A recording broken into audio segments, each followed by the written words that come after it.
After several entertaining nail-biter moments that led to Tyson Fury keeping his O, including his side quest against Francis Ngannou, the 34-0 WBC and lineal champ was up against former undisputed cruiserweight champion, current unified heavyweight champion, the 21-0 Alexander Usyk.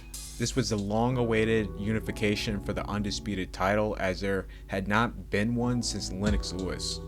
In the early rounds, Usyk had the edge. Fury would begin to even things up towards the middle and begin to build up some momentum in the second half till that came crashing down in the 9th round. Fury, who came in his lightest since the first Wilder fight, that comes at a cost as he is no longer durable as he was when he was heavier. Fury not incorporating a bit of both, using his feet and using his size to lock in and put all his weight down on Usyk when in clinches. You know, the traditional crunk gym technique. Fury was fighting mostly off his back foot, which is a risky thing to do because if you hit the wall, it's incredibly hard to get your foot back in the fight. Fury had expended a lot of energy, but still looked good in the 9th round. He would get a little bit lazy, not respecting Usyk's range. Instead of slowing the fight down and clinch, he had allowed Usyk to land a connecting blow, this time doing damage. Fury refusing to go down would drag this out till the ref would count him falling on the ropes as a knockdown, which was the right call.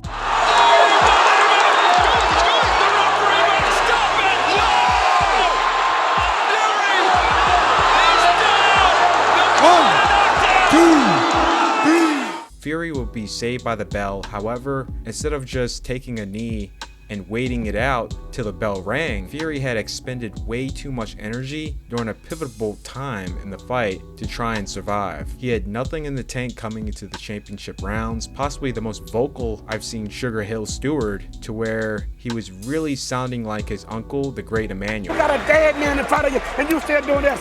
Let's go.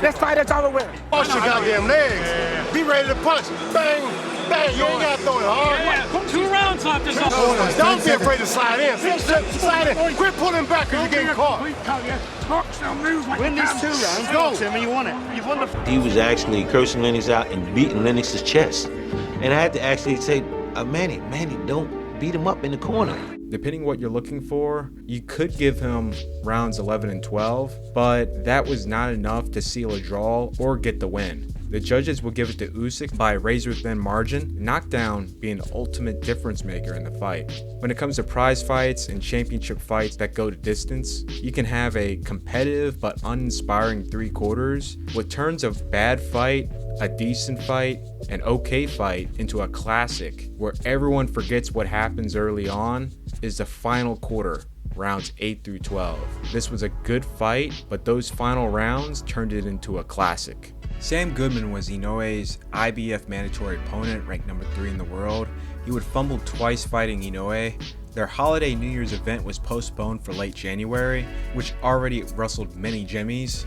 Think of New Year's Eve events in Japan as the Western Cinco de Mayo and September for combat sporting events. You have the biggest TV events and combat sporting events at that time because it's supposed to set the tone for a great new year. So it's a lot of money that's invested and to be profited. So the fight being pushed, you could say, was a major blow. To make things worse, Goodman would get injured again, which would end any chances of Goodman fighting Inoue. A last-minute replacement was put in his place. The best thing Goodman can do, because he will never get an Inoue fight, even if he became the mandatory, he was forced to move up where he would fight in May of that year. His second fight at featherweight, he would fight Nick Ball for the WBA title. It was a fun fight, but Ball had Goodman's number. He'll earn a unanimous decision, giving Sam his first loss.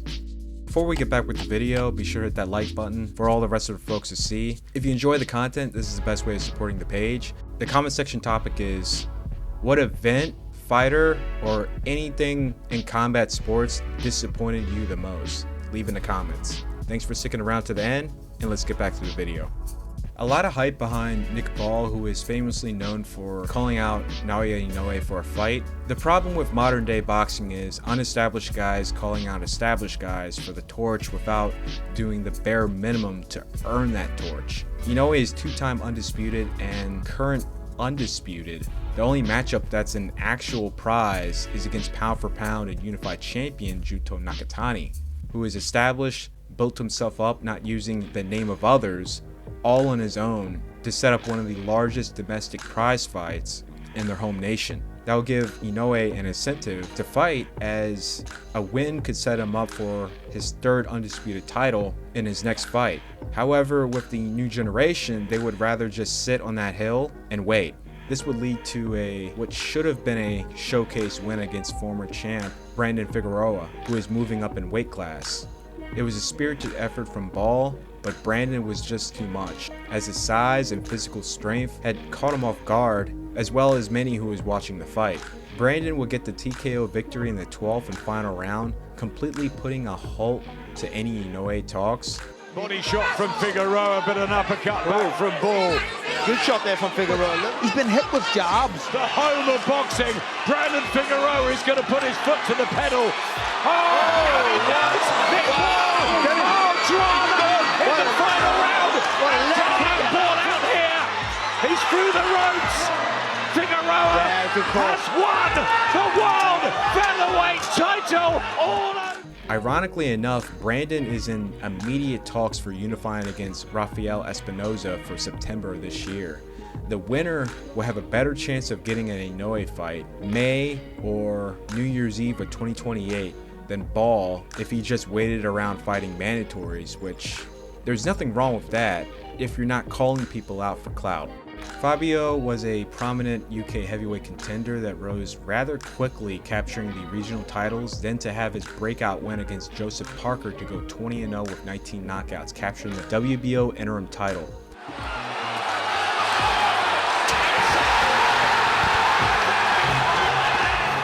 Usyk would end up vacating the title, which Fabio would be promoted to champion status. His first defense of the title will be against former champion Daniel Dubois. Really, this should have been a vacant title fight, but if there's anyone to face that would legitimize Fabio as the WBO champion, it would be against Daniel.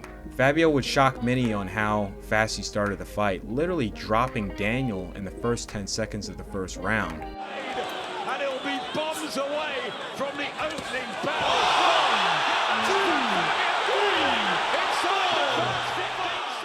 Daniel would make it out the round. Just before he could get a foot in the fight, he gets cracked once more, but unlike Fury, expending a lot of energy trying to stay up and survive, taking a lot of unnecessary damage in the process, Daniel would immediately take a strategic knee to gather himself and make it out the round.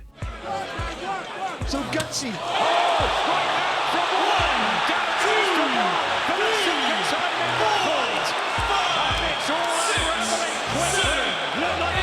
Daniel, he's a real throwback. He got the grit and the chin like one, but my gosh, he's slow. But the best thing he has going for him is his mental sharpness and brilliant timing. Daniel would immediately bounce back and crack Fabio in the fourth, which would set up almost a stoppage in the sixth round for Fabio to be saved by the bell. Still trying to throw here, Wardley. Back from Wardley. And the two of them have a shootout. Wardley up in trouble. It's an extraordinary. Bell's going to come any second. The seventh round being an absolute barn burner, Fabio expended a lot of energy early on, and in the championship rounds, he had nothing left in the tank, to where the more experienced Dubois was able to get the stoppage in the first minute of the 11th round to regain the heavyweight title, and crazy enough, he could get a third crack at Usyk. In this crazy sport, massive right hand, Daniel Dubois, his world heavyweight champion, all over again. What a story! Triple D and the team celebrate.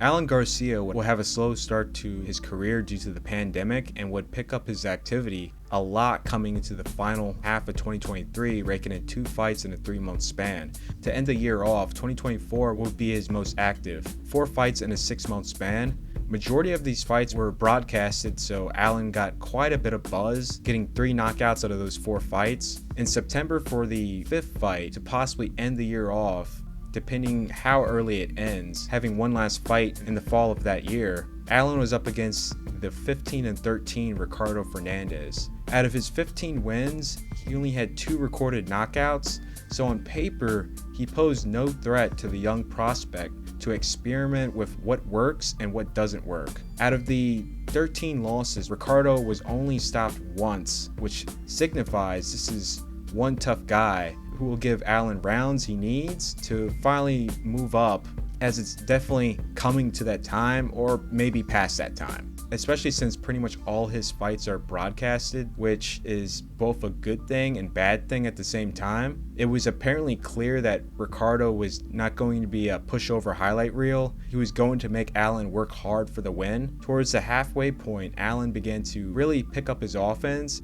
and overcommit a bit, which Fernandez would land some connections.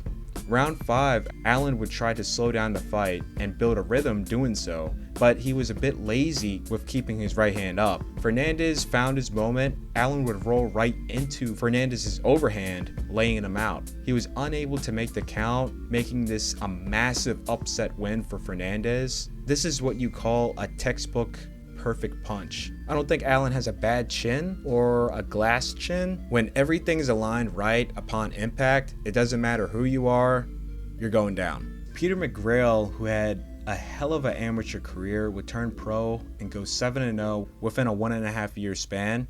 His 7th fight would go a full 10 rounds against an undefeated 17-0 prospect before winning comfortably on the cards. For his 8th fight, his team felt like he was ready to get his feet wet and make his US debut. His opponent, 16-1, Jericho O'Quinn. Quinn fought at both Superfly and Bantamweight. At the same time, would have his first real fight at Super Bantamweight. In 2021, he was TKO'd against Saul Sanchez at Bantamweight in the first round, so the expectations of him doing anything out the ordinary against a highly touted prospect and future contender McGrail was highly unlikely. It was looking like that early on, as Peter would drop O'Quinn in the 2nd round, then again in the 4th round. Boxer, he's been as you say that, down goes O'Quinn again, and maybe on a different level as a puncher. That was a straight. Despite the 2 knockdowns, Quinn was holding his own and showed potential to at least give McGrail some trouble if given the opportunity, because Peter's lack of experience. After a decisive 5th round by Peter coming to the final minute, he'll get a little lazy when pressing Quinn in the corner, and Quinn finally got his opportunity, which probably would be his only time in the fight, and he puts everything in that and hits him precisely on the spot that will get anybody out of there. And it sure did, because McGrail was unable to get up to make the count. 6 inches through the target.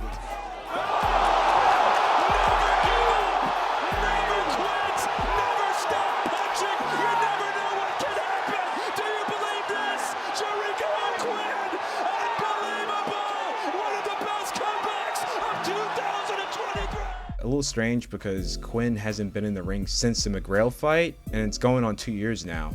Ashton was an up-and-coming prospect that came into the scene with quite a bit of flair as a feature of super feather and lightweight and beyond. He raked in 10 straight victories before being matched up against mostly unknown to Americans, unless you're from the Midwest. Canadian local Lucas Bahdi. I only know him because a user on Instagram who's a good friend of Lucas was always giving me updates on his career for a very long time, like years on end. Halfway through 2023, this guy was in title contention, held the IBF North American title, and was ranked number 12 by the IBF. I don't know what smart guy convinced him to campaign with the WBA, halting whatever progress he made for title contention, but he got screwed there. So this guy was primed for a title shot. Dudeman had been sparring with former champs for a hot minute. Ashton, on the other hand, untested prospect and had not made that step up in competition.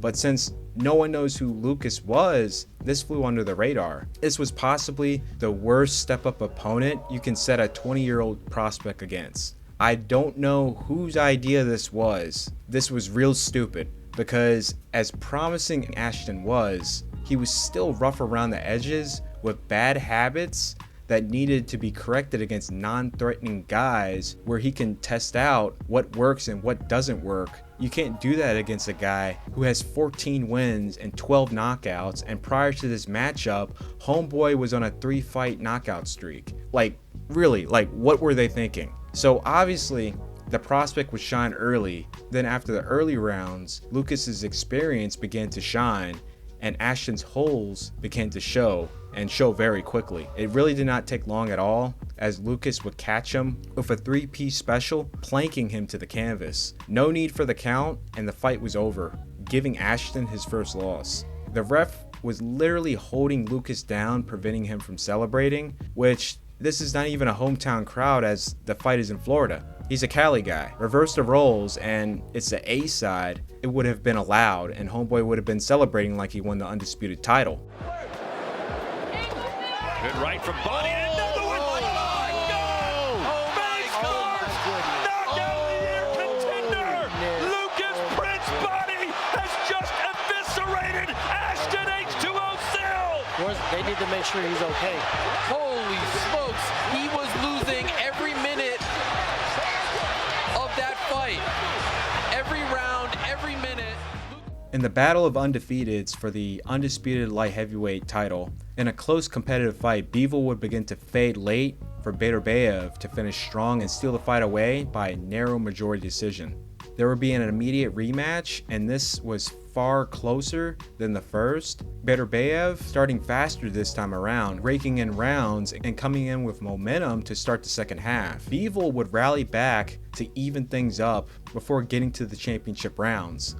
There was a massive difference in what was left in Bivol's tank compared to the first and second fight. Bivol would bank in the 11th round. In the 12th, he would play it a bit on the conservative side, taking what was given to him, which would make him lose the round. However, it was just enough to pick up the majority decision win and become the undisputed champion. Ramirez would come on the scene during the late 2000s and early 2010s as a future force at super middleweight, which was really unheard of a guy with his size and strength from Mexico at super middle. The only fighter from Mexico who came close to becoming champ was Librado Andrade, who was robbed of that in his first fight against Lucian Bute. It was very promising that Ramirez would make history, and he would achieve that against the great Arthur Abraham, defeating him by unanimous decision to become the WBO champion. After becoming champ, we wouldn't really see much of Ramirez in the spotlight. Massive disconnection and L from what the promotion was doing to build Ramirez an audience. In 2020, Ramirez would make the right decision, leaving his promotion and signing with Golden Boy Promotions. It has a solid audience base that is more suited for Ramirez, a solid stable, and partnerships with other promotions to land him in fights that would build his audience and lead to a title shot. It really didn't take long at all after wins against Alfonso Lopez and Sullivan Barrera. Ramirez would find himself fighting for the WBC interim title against Gonzalez. He would stop Gonzalez in the 10th round to go 42-0. His next fight was against IBO champion and contender ranked within the WBA, Dominic Bozell. Zurdo would take Dominic out in 4 rounds to earn his shot against WBA champion Dimitri Bivol. Yeah, and there he goes down to wave it off immediately. Gilberto Zurdo Ramirez has Dimitri Bivol on his mind. Bivol was making his 10th defense of the title. He just came off his come-out party victory against undisputed super middleweight champ Canelo Alvarez. Bivol was just too much, too fast all around. Bivol never allowed Ramirez to establish a rhythm, set his feet, and have any effective connections. At times, just swamping Ramirez with activity with no response. Ramirez dared to be great and do what Canelo couldn't do, but unfortunately got swept on the cards to earn his first career loss.